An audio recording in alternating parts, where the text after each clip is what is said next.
과학톡 최미영. 문경수입니다. 네, 우리는 흔히 지구를 살아있다라고 표현을 하는데요. 실제로 지구는 생명체처럼 끊임없이 변화를 거듭하곤 합니다. 그런데 이 변화가 때로는 인류에게 큰 위협이 되기도 하죠. 네, 특히 지진이나 해일, 화산 활동과 같은 대규모 현상은 문명이 아무리 발전해도 막을 수 없는데요. 우리 한반도에도 분화 가능성이 있는 화산이 하나 있죠. 네, 맞습니다. 바로 우리 민족의 성산, 백두산인데요. 분화 움직임이 꾸준히 관측되면서 국제적인 관심이 높아지고 있습니다. 오늘 과학톡은 지구에서 가장 위험한 화산 중에 하나로 꼽히는 백두산의 분화 가능성과 그 여파에 대해서 알아보겠습니다.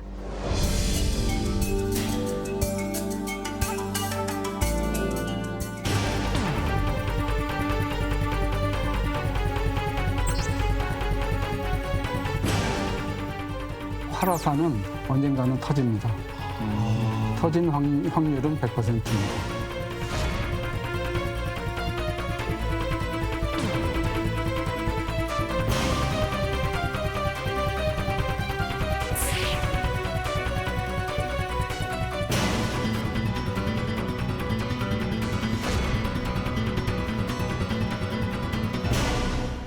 네, 백두산은 단군 왕검이 터전을 잡았다라고 알려진 곳이기도 하고요. 또 애국가 가사에도 등장을 할 만큼 우리에게 굉장히 그리고 또 역사적으로도 의미가 있는 곳인데 아마 한국인이라면 누구나 한 번쯤 가보고 싶지 않을까 싶어요. 혹시 문 대장님은 가보셨나요? 백두산에는 아직 못 가봤습니다.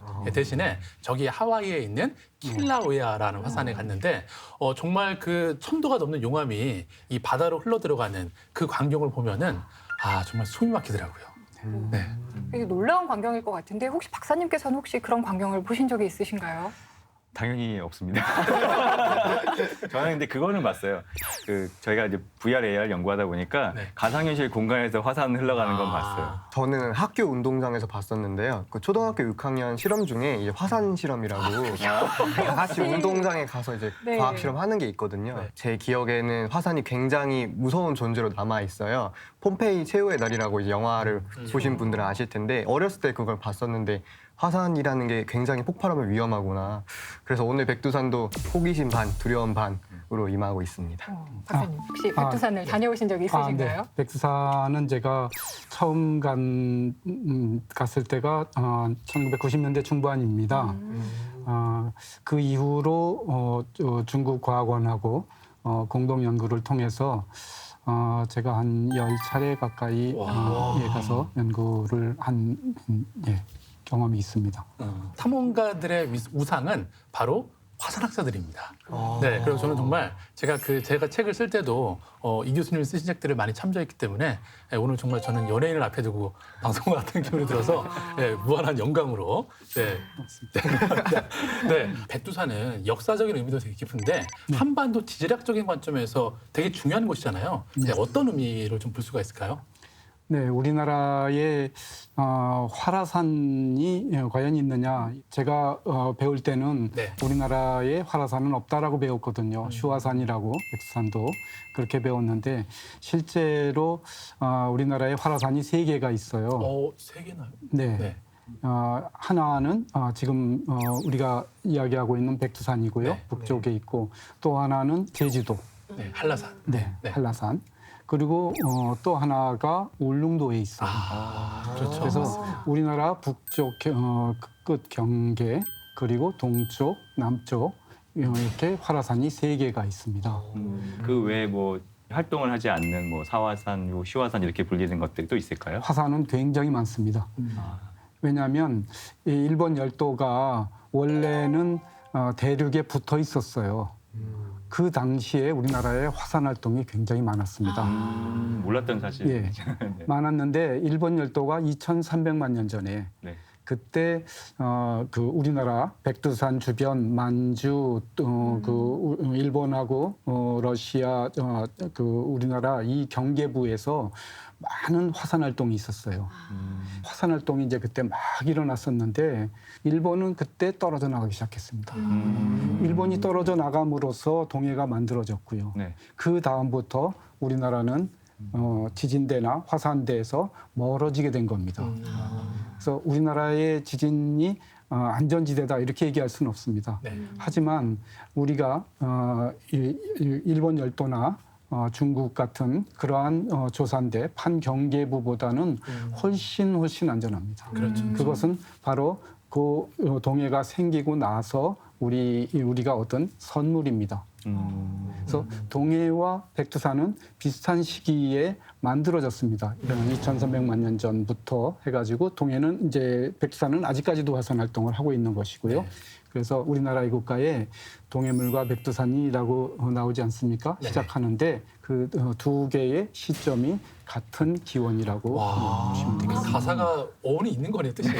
괜히 나온 게 아니에요. 놀라운 의미가 있는 줄은 미처 몰랐어요. 그러니까요. 네. 네. 백두산이 뭐 활동을 하고 있다라고는 하지만 저희가 살아오는 동안에는 너무 잠잠했기 때문에 한 번도 걱정한 적이 없었는데 최근 들어서 백두산이 분화할지도 모른다라는 징후들이 나타나고 있다라고 해서 굉장히 걱정을 많이 했는데 네. 분화할까요?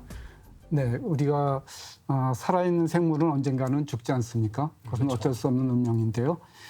활화산은 언젠가는 터집니다. 터진 확률은 100%입니다. 거기에는 아무런 이의가 없습니다. 그러니까 시간의 문제일 뿐인 거죠. 네, 그렇습니다. 시간과 이제 규모의 문제일 뿐이지 그것을 이제 알아내고자 하는 거죠. 빙하기가 과거에 몇 차례 있었거든요. 반복돼 있었는데 마지막 빙하기가 끝나고 그리고 이제 간빙기에 우리 살고 있잖아요. 그 경계가 11,700년입니다. 그래서 11,700년부터 지금까지를 홀로세라고 부르거든요. 홀로세의 화산 활동 기록이 있는 산을 활화산이라고 부릅니다. 백두산은 홀로세에 많은 화산 활동이 있었어요. 그래서 활화산인 거 분명하고요.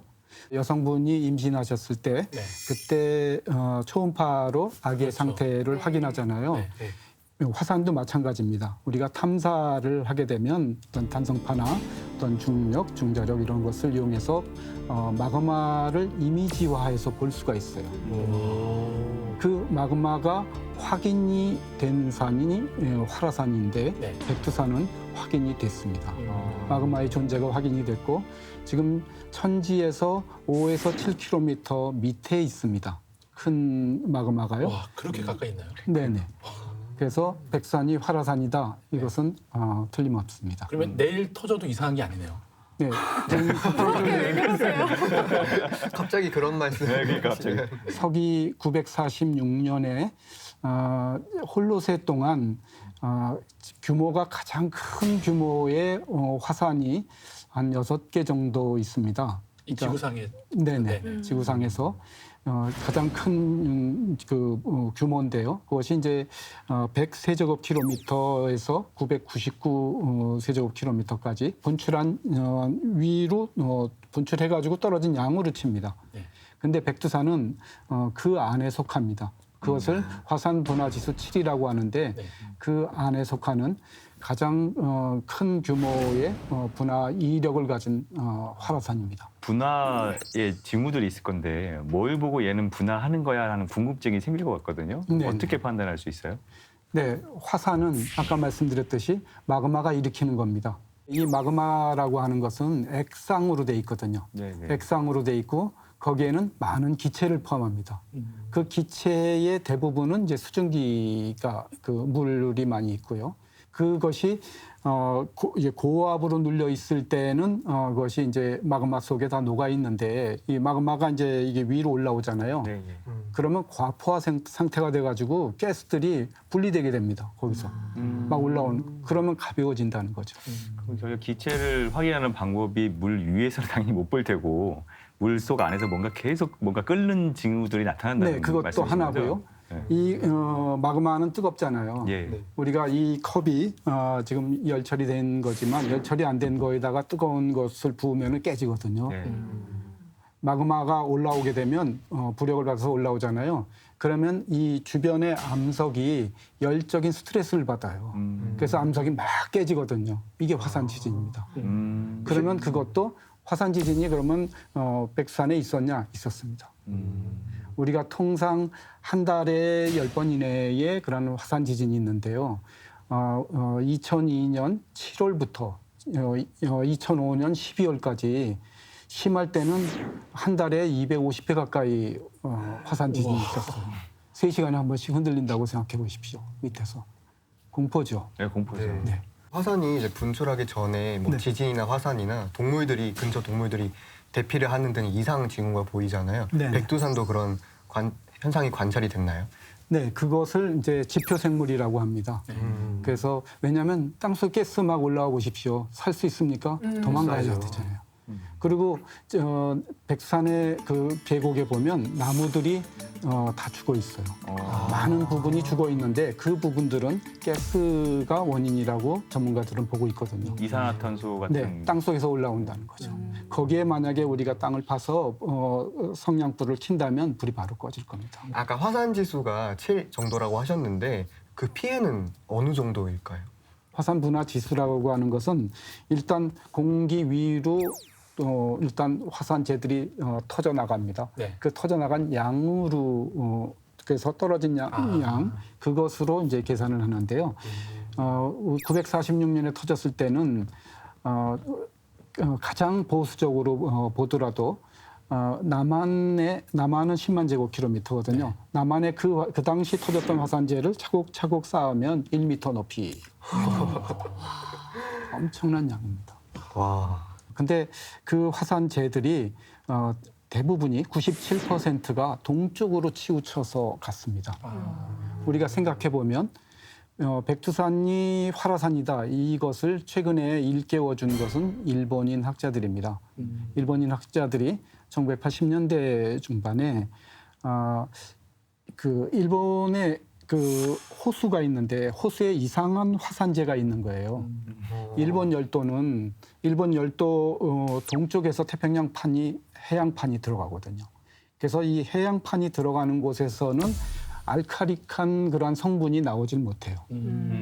근데 알카릭한 성분의 화산재가 있는 거예요. 이건 일본 거 아니거든요. 그래서 이게 도대체 어디서 온 것이지라고 그것을 조사하다가 백두산이다 이렇게 결론을 내렸습니다. 백두산의 화산재가 일본까지 간 거예요? 네, 그렇습니다. 동해에서 인학자들이 많은 시추를 했거든요. 네. 백두산에 가까이 갈수록 점점 두껍다는 겁니다. 그래서 실제로 백두산에서는 거의 한 70m 이상의 화산재가 있습니다. 화산 분화 지수 7이라고 말씀드렸는데 4, 5 정도만 돼도 97% 이상은 이것이 성층권까지 올라갑니다. 성층권은 지금 한 10km 위에 있거든요. 네. 비행기 다니는 경우로 네네. 맞죠? 비행기 다니는. 일단 성층권으로 올라가게 되면 그것은 남반구나 북반구나 항상 서쪽에서 동쪽으로 제트기류가 봅니다. 그 제트기류가 불어내리기 때문에 그 화산재의 대부분이 동쪽으로 치우치는 이유가 거기에 있습니다. 저는 이제 그 먼지 날아가는 것도 있지만 걔가 성층권 안에 갇히게 되면 화산이 폭발하면 저희는 아예 햇빛을 못 볼 수 있는 상상이 되거든요. 네, 그것이 보통 한 3, 4년 정도 떠 있습니다. 화산이 터진 때는 기후가 뚝 떨어지는데 이게 다시 복원되는 것은 한 2, 3년 정도 걸립니다. 따라서 화산재는 굉장히 작은 초미세먼지까지 다 포함하거든요. 그것이 반사시키기 때문에 대형 화산이 일어날 경우에는 작황에 커다란 문제가 있을 수 있습니다. 저희가 그러면 햇빛도 못 보면서 미세먼지를 맡아야 되는 그런 상황이라고 상상해도 될 건가요? 실제로 1815년에 인도네시아 탐보라 화산이 터졌을 때 그때 유럽에서 식량 대파동이 있었습니다. 많은 인류가 굶어 죽었어요. 가사있거든요. 사람이 굶어 죽는다는 게 얼마나 고통인지 아시죠? 씨를 농부가 다음 해에 심어야 되는데 그 씨까지 먹을 정도니까요. 왜냐하면 이게 작황이 안 되는 겁니다.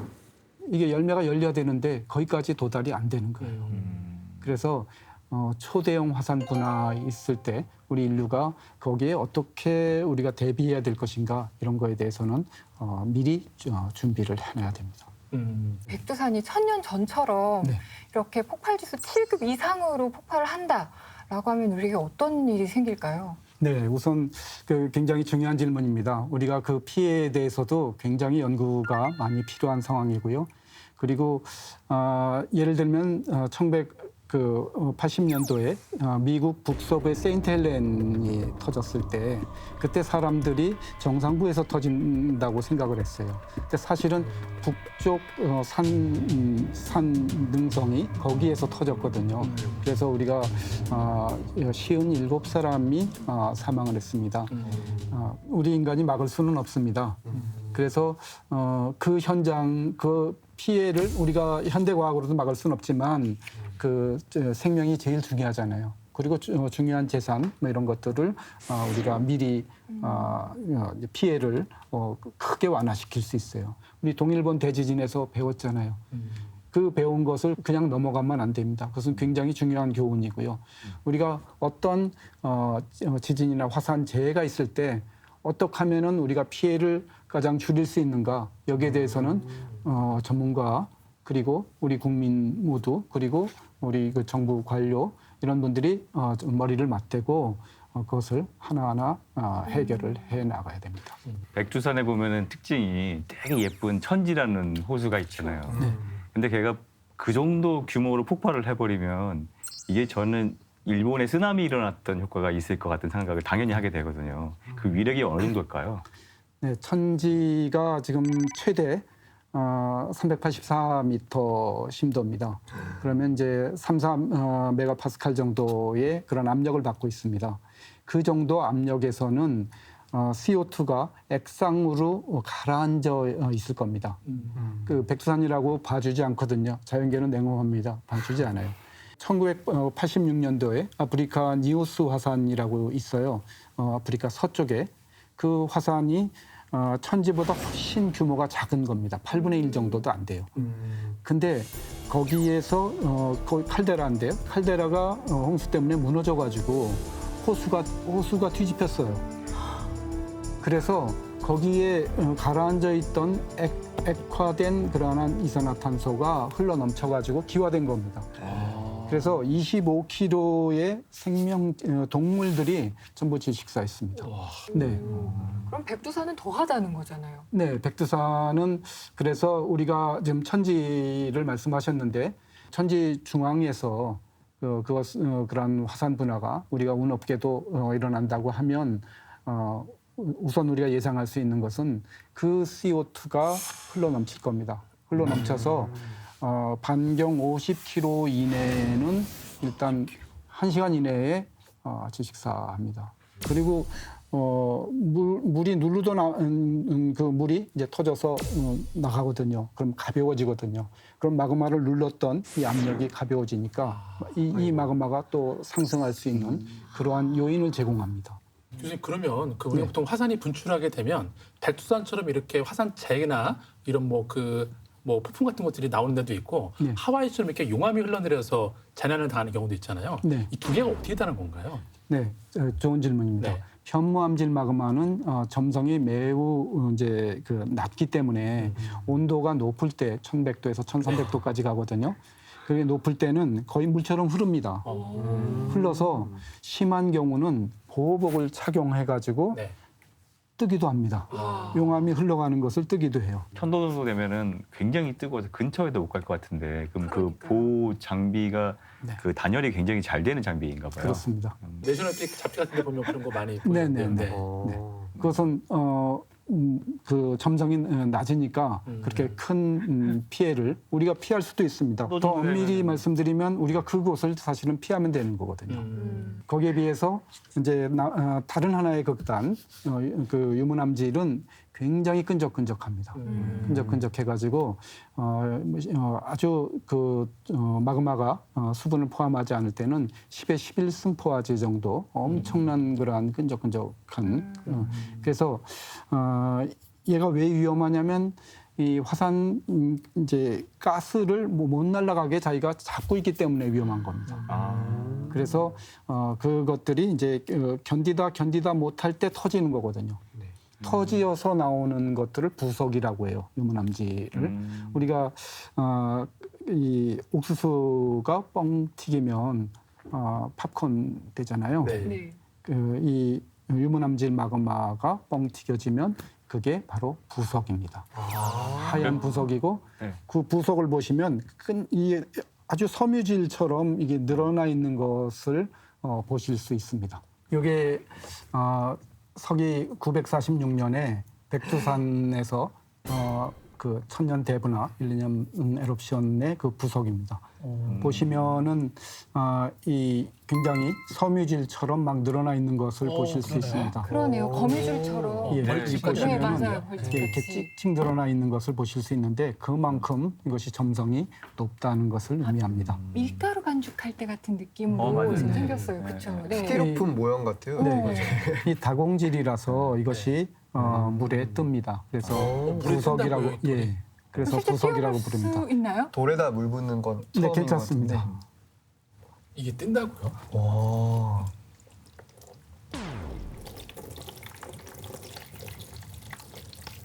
빙하를 보는 것 같은데요. 그쵸. 네, 남북에 유분기가 있는 것 같은. 뭔가 영화 속에서 본 것 같은 느낌의. 여기 섬유질이죠. 네. 이제 확실히 막 뜬 느낌이 많이 그러네. 나는 것 오, 같아요. 확실히 진짜 떴네요. 뜨네요. 네. 야, 이게 우와. 떠다니는 산 같은 느낌이. 빙하 같은. 네. 네. 분명히 떠 있습니다. 네, 어. 밑에서 보시면 더 이렇게 보이실 것 같은데요. 네, 네, 네. 뭐 트릭이나 이런 게 있는 게 아니죠. 마그마의 성질이 다른 것만으로도 이런 차이가 나타나는군요. 네네. 네. 가스를 신기해요. 그만큼 많이 포함하고 있고 또 이 자체가 그 얘기는 이제 그만큼 점성이 강하다는 얘기거든요. 네. 못 빠져나가게 딱 잡아 있어. 아, 그럼 얘가 가벼운 만큼 네. 막 충격에도 약하나요? 망치로 때리면 부서지고. 부서집니다. 아. 근데 이렇게 쉽게는 그렇게 네. 이제 상대적으로 약한 것이지요. 일반 돌에 비해서 강도가 세지는 않다라고 네네, 보는 그렇습니다. 거죠. 네. 와. 이런 걸 실제 제가 눈으로 보다니요. 백두산도 안 가봤는데. 네. 실제로 백두산이 폭발하면 네. 북한이 가장 큰 피해를 입을 텐데요. 네. 북한도 지금처럼 저희처럼 이런 화산 연구에 대해서 관심을 가지고 있나요? 어디까지 하고 있는지 궁금합니다. 네, 그렇습니다. 북한에는 지진국 밑에 화산연구소가 있습니다. 그래서 백두산 연구에 굉장히 관심을 가지고 있고요. 그분들도 우리하고 공동 연구를 하기를 열망하고 있습니다. 그래서 저희가 과거에 2002년 7월부터 우리가 그 백두산의 화산 징후가 굉장히 심각했었습니다. 그 당시부터 3년 반 동안 화산 지진이 막 들끓었었습니다. 제 생각으로는 그 당시에 북한 당국도 백두산 화산의 심각성을 인식하고 있었던 것으로 생각을 합니다. 그래서 그때 북한에서 2007년도에 우리 남북 정상회담이 있었습니다. 그 일환으로 그 실무자 회의가 있었는데 그 실무자 회의에서 북한이 남북 공동 연구를 제의를 했었습니다. 근데 이제 그 이후로 그 남북 경색이 MB 정권으로 들어서면서 네네. 남북 경색으로 그것이 위안부야 됐었고요. 그리고 나서 2010년도에 항공 대란이 있었어요. 아이슬란드에서 그렇죠. 화산이 일어났을 네네. 때 그때 화산 분화된 것이 백두산 대분화의 거의 1000분의 1의 정도입니다. 근데 그 당시에 경제적인 그러한 손해도 막심이 일어났었거든요. 근데 그때의 백두산 문제가 한 번 더 불거져 나왔습니다. 그래서 2011년도 3월 달에 다시 한번 북한이 남북 공동 연구 같이 합시다라고 제안을 했었고요. 의견이 있어서 그래서 그때 진행되지 않았고요. 2015년에 다시 한번 북한이 남북 공동 연구를 제안했었고 그때가 이제 세 번째. 세 번 다 북한에서 제안을 했었습니다. 같이 공동 연구를 합시다라고 남쪽이나 북쪽이나 서로 이제 일치된 의견을 보였었는데 2달 뒤에 핵실험이 있었습니다. 그대로 묻혀버렸고요. 그리고 나서 이제 그 북한 쪽하고 같이 공동 연구를 하고 있는 그런 영국 미국 팀이 있어요. 근데 그 팀들이 북한 학자들이 남북 공동 연구에 대해서 같이 하고 싶다라고 그쪽 팀에게 이야기를 했답니다. 그래서 그 팀들이 우리 연구진에 그러니까 들어오면서 이제는 우리 측에서 북쪽에다 제안하는 게 어떠냐라고 이제 권유를 해서 저희들이 2018년에 북한 쪽에 제의를 했습니다. 네 번째는 우리가 제의를 했고요. 그리고 그것에 대해서 지금 우리가 계속 지금 남북 공동 연구 추진을 지금 하고 있는 중입니다. 백두산 현재 상황이 어떤지를 모니터링하고 있어야 될 것 같은데 그런 남북 관계라든지 뭐 이런 상황에서 이렇게 할 수 있을 것 같기도 하고 없을 것 같기도 하고 있는데 네. 저희가 실시간으로 그 북한 현재 상황을 모니터링 할 수 있나요? 실제 그렇지 않습니다. 동쪽으로 이제 화산재들이 치우쳐서 간다고 했는데 제트기류 때문입니다. 근데 그 북한만 봤을 때 지금 북한에는 이제 북쪽에 그 에너지 자원이 많이 묻혀져 있거든요. 근데 그 인구가 피해 인구가 대략적으로 300만 정도로 추산됩니다. 그래서 이게 화산재가 떨어지게 되면 뭐 산불 뭐 이런 것들이 여기저기서 일어나게 되겠고요. 또 화산재가 이제 미세먼지이고 그 유리가루입니다. 굉장히 유리포예요. 굉장히 얇은데 들어가면은 그걸로 죽지는 않습니다. 근데 그 나오질 않으니까 그 병을 앓게 되는 거고요. 그것이 그런 식수에도 호흡하기에도 문제가 있고 이게 그 재들은 전기 전선 같은 데도 이렇게 계속 앉잖아요. 근데 이게 이제 비가 떨어지게 되면 이것이 거기에 황이 들어 있어요. 그래서 이 황이 전도성이 굉장히 높습니다. 그래서 그 전선이 합선이 일어나게 되고요. 그래서 이런 송전 시설이 파괴됩니다. 기관 시설 파괴되고 그리고 이러한 따라서 생활하는 게 너무 힘들죠. 숨쉬기도 힘들고 식수도 그렇고 그러다 보면 어떤 북한 체제가 뭐 체제에 관계없이 살기 어려우니까 일단 탈북 러시가 이루어질 것입니다. 우리가 그런 불시의 그러한 백산 폭발이 있게 된다면 아까도 말씀드렸듯이 우리가 할 수 있는 게 없습니다. 미리 하고 있지 않으면요. 네. 어쩌면 하고 있던 중국 쪽에서 그쪽에 주도권을 다 가질 수 있을지 모릅니다. 그럼 그렇겠네요. 저희가 네. 그 현재 화산 활동이 어떻게 되고 있는지 파악할 방법이 전혀 없는 상황인 거네요. 따라서 우리가 북한 남북 공동 연구가 필요한 상황이고요. 그리고 이러한 연구에는 우리가 마그마의 화산을 일으키는 마그마 자체를 연구해야 되기 때문에 굉장히 고도의 그런 테크놀로지가 들어갑니다. 같이 포함되고요. 이러한 또한 이제 상당히 극한 환경이거든요. 극한 환경에서의 여러 가지 현상을 연구하는 또 이런 곳에는 ICT나 이런 로봇공학, 이런 여러 신소재 이런 굉장히 그 고도화된 그러한 과학 기술이 필요한 상황이라 외국에서 경험 있는 내지 우리가 그러한 지금 지구촌에 있는 과학 기술을 동원해야 되는 것이고요. 그런 것이 극한 과학 기술이라고 말합니다. 백두산에는 그러한 마그마라고 하는 것이 있기 때문에 우리가 극한 과학 기술의 선도에 설 수 있는 아주 굉장히 좋은 우리가 기회입니다. 그것이 위기이기도 하지만 그러한 예를 들면 사막에서 우리 자동차 그 경주 많이 하잖아요. 네. 하게 되면 어디가 약한지 그러한 그렇죠. 약한 부품 다 고치잖아요. 나사도 마찬가지 아닙니까? 그런 것들을 통해서 우리가 달에 우주에 나가본 사람 몇 사람 없어도 많은 그러한 혜택이 있거든요. 근데 백두산은 가면 있는 겁니다. 우리가 어떤 기술을 적용해서 이러한 화산 분화를 해결할 것인가. 그 해결을 통해서 많은 그러한 극한과학 기술, 그러한 산물을 얻을 수 있습니다. 그래서 이것은 남북이 서로 윈윈할 수 있는 좋은 기회고요. 그리고 우리가 남한과 북한이 싸우는 모습만 보여줬잖아요. 이렇게 과학을 통해서 서로 신뢰를 회복하고 평화의 그러한 남북이 될 수 있는 그러한 기회를 가질 수도 있습니다. 그 말씀을 들어보니까 이게 남북 공동 연구로 끝날 게 아니고 동북아시아 전체가 이게 같이 하지 않으면 안 될 것 같은데요.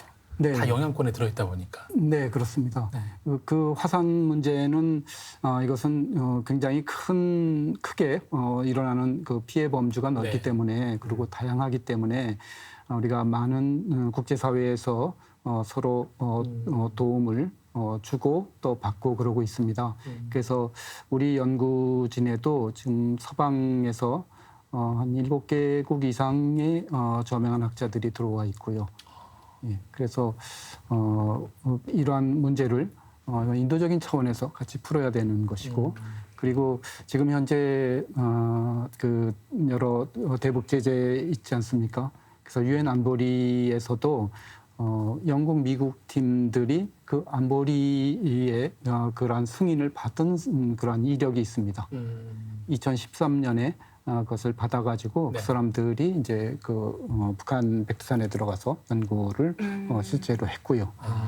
그래도 우리도 이제 남북 공동 연구할 때 그러한 영국, 미국 팀들의 경험을 네. 우리가 바탕으로 해가지고 그러한 안보리의 문제도 해결을 할 그러한 네. 방향입니다. 공동 연구가 굉장히 필요하겠다라는 생각이 들면서도 네. 사실은 이 자연재해라는 거는 우리의 인간의 힘으로는 어떻게 극복할 수가 없는 문제기도 하잖아요. 네. 그렇다면 분명히 우리가 대비할 수 있는 매뉴얼 같은 것 정도는 있어야 될 것 같은데 혹시 네. 그런 연구도 진행이 되고 있나요? 네, 지금 행안부에서 화산 매뉴얼을 2016년에 마련돼 있습니다. 근데 아직 많이 부족하고요. 우리가 백두산의 실정을 잘 모르는 상황에서 일단 일반적인 케이스로 만들어 놓은 것이기 때문에 그것을 점차 현실에 맞도록 만들어야 되고요.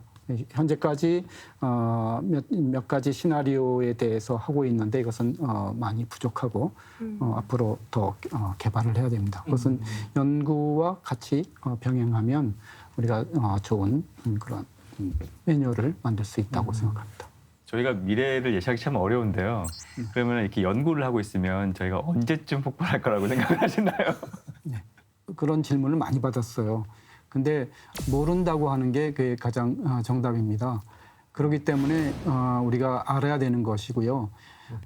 우리가 사람으로 비유를 하자면 이제 고혈압입니다. 고혈압에 그런 사람이 있는데 쓰러진 적도 있어요. 쓰러져가지고 그래서 이제 회복 지금 돼가고 있는 상황. 지금 백두산은 생태계가 아직 회복이 안 됐습니다. 현재도 그러한 이제 경력이 있는 이력이 있는 사람이 있는데 설마 뭐 어제까지 안 쓰러졌는데 설마 쓰러질까? 그냥 놔두자. 그래도 됩니다. 우리가 돈이 없을 때는요. 그런 여력이 없을 때는. 하지만 우리가 그 백두산의 중요성, 여러 가지 피해의 다양성이라든지 인도주의적인 측면도 있지 않습니까? 학술적인 측면도 있지만 그래서 그런 것들을 전부 종합해서 우리가 이상적으로 판단할 때 그냥 놔두는 게 좋습니까? 하는데 저희 전문가들은 그렇지 않아요라고 말씀드리고 싶은 겁니다. 우리가 잘 모르기 때문에 병원에 진료를 받아야 되는 거죠. 네. 우리가 진맥만 지금 현재 중국에서는 지표의 징후를 중심으로 하고 있습니다. 결국은 이제 사람으로 치면 그 고혈압 환자의 진맥을 짚는 거죠. 그리고 눈동자에 뭐 어떤 여러 가지 밖으로 드러난 굉장히 중요합니다. 하지만 충분하지 않다는 겁니다. 그럼 우리가 어떻게 하죠? 내시경도 봐야 되잖아요. 조직 검사도 해야 되잖아요. 그거를 하자는 겁니다. 그래서 많은 그러한 지구촌에 있는 과학기술을 동원해서 우리 한번 해봅시다라는 거죠. 백두산을 굉장히 오래 연구해온 분으로서 네. 꿈이 있으실까요? 저는 평범한 과학자고요. 굉장히 좋은 분들이 저희 연구진에 포함이 되어 있습니다. 저희 연구를 처음에 할 때 이런 각 분야, 여러 분야가 있거든요. 한 30개 분야가 있는데 이 분야에 어떤 분이 가장 잘할 수 있지? 그런 분들을 영입을 했거든요. 백두산 연구가 올바로 정착이 돼가지고 그래서 남부 그리고 국제사회 그리고 나아가서 중국의 그러한 나머지 반쪽의 그러한 학자들과 같이 연구를 할 수 있도록 하나의 조그마한 돌 하나를 놓는 것이 제 꿈입니다. 네, 꼭 그런 날이 오길 바라겠습니다. 네, 오늘 이렇게 해서 저희가 이제 또 백두산과 또 화산에 대한 이야기를 좀 나눠봤는데요. 오늘 어떠셨습니까? 백두산에 대한 많은 부분을 알게 돼서 굉장히 좋았고요. 그 백두산이 어떻게 생각하면은 실제 존재하는 미지의 공간 같은 느낌이 들었어요. 그래서 저희가 열심히 그쪽 분야에서 연구를 많이 하면 새롭게 얻어갈 것들이 굉장히 많다. 뭐 이런 생각을 해보면서 뭐 앞으로 이제 자라나는 후배들이 좀 많이 연구를 할 수 있는 기회가 됐으면 좋겠습니다. 일단 마찬가지로 백두산에 대한 정말 새로운 사실들을 알게 돼서 정말 기뻤는데 한편으로는 이렇게 백두산에 대해서 우리 땅이고 또 우리의 산이고 가장 장엄한 산인데도 불구하고 마음껏 연구를 할 수 없는 이 현실이 되게 좀 씁쓸했고요. 그래서 이런 과학적인 기술의 발전도 이런 사회적이거나 정치적인 것과 연관이 있어서 같이 해결해 나가면서 발전하는 게 가장 이상적이지 않나 그런 생각도 했었습니다. 저는 그 화산학자분들이 그 화산 활동의 그 현상 자체만 연구한 줄 알았습니다. 뭐 언제 분출이 되고 예측하고 뭐 대비하고 이런 것만 생각을 했는데 오늘 교수님 말씀을 듣다 보니까 가장 많이 언급하신 단어가 인도적 차원이었습니다. 그러니까 어찌 보면 단순히 현상 연구에 그치는 게 아니고 이걸 통해서 사람들이 뭐 또 당한 어떤 피해들 그런 뭐 것들을 많이 얘기해 주셔갖고 제가 좀 뭐랄까요 좀 되게 화산 연구는 정말 로맨틱하다 생각했습니다. 네. 고맙습니다. 사실은 딱딱하고 이것을 쉽게 전달할 수 있을까라고 걱정을 많이 했습니다. 얼마큼 그 흥미가 될 수 있을까 걱정을 많이 했는데 그래도 질문을 다양하게 질문을 그 가려운 것을 잘 질문을 해주셔서 비교적 백두산에 대해서 알릴 수 있는 기회가 됐다고 생각합니다. 백두산이라는 그러한 이름이 지금 우리가 천년 아마 이후일 겁니다. 서기 천년 이후로 백두산이라고 불려왔는데 중국에서는 백두산을 장백산이라고 부르기 시작했어요. 어느덧이요. 문제는 지금 중국 과학자들이 백두산에 대해서는 가장 활발하게 연구 활동을 하고 있거든요. 거기에 비해서 북한은 상대적으로 이제 경제적으로 좀 열악하고 장비 뭐 이런 것들도 지금 유엔 대북 제재 받고 있지 않습니까? 그렇죠. 장백산이라는 이름으로 국제적으로 알려져 있어요. 그래서 우리가 그 동해를 일본 사람들은 재팬시라고 부르지 않습니까? 네. 그리고 재팬시라는 이름이 동해라는 이스트시보다 더 보편적으로 많이 쓰이고 있는 거 사실입니다. 그래서 이것은 우리가 동해에 대한 연구를 왜 우리가 더 심도 깊게 해야 되는지 이런 것을 그 국제사회에 알려야 되는지 그리고 백산의 경우도 마찬가지로 우리가 백두산이라는 이름이 장백산이라는 이름만큼 그만큼 국제사회에 더 많이 쓰이려면 우리들이 백산을 더 많이 사랑하고 백산에 대해서 더 많이 연구해야 될 것이라고 생각합니다. 그런 의미도 같이 포함한다고 생각합니다. 오늘 말씀 감사합니다. 고맙습니다. 네, 수고하셨습니다. 감사합니다. 과학과 국민이 소통하는 시간 과학톡이었습니다. 시청해주신 여러분 고맙습니다. 감사합니다.